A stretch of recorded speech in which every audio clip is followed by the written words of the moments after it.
Hello, আসসালামু আলাইকুম। আমি কাস্টার সেমাই বানালাম। এই সেমাইটিকে আগে ঘি দিয়ে ভালোভাবে ভেজে নিয়েছিলাম। প্রথমে আমি প্যালাটির মধ্যে ঘি দিয়ে মেখে নিয়েছি।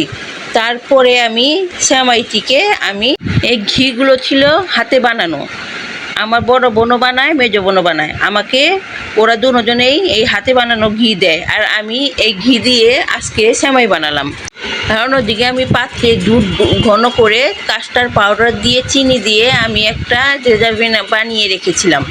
অনেক মজা সুস্বাদু এই কাস্টার্ড সেমাইটা খেলে খুব, আর এই সেমাইটা ফ্রিজে রেখে ঠান্ডা করে খেলে খুব ভালো লাগে।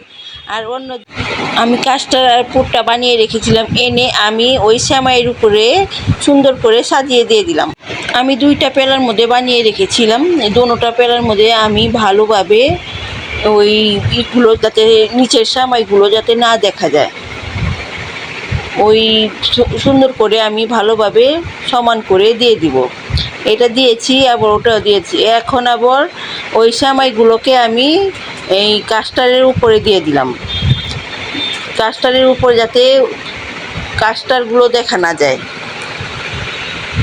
তারপর পেস্তা বাদাম আমি ব্লেন্ডার দিয়ে পেস্তা বাদাম করে রেখেছিলাম। ওই পেস্তা বাদামগুলো আমি সুন্দর করে দিয়ে আমি এটাকে বানিয়ে ফ্রিজে রেখে দিব। ফ্রিজ থেকে বের করে এই দেখেন, ফ্রিজ থেকে বের করে আমি কেটে আমি ফ্রিজে উঠিয়ে নিয়েছি খাবার জন্য।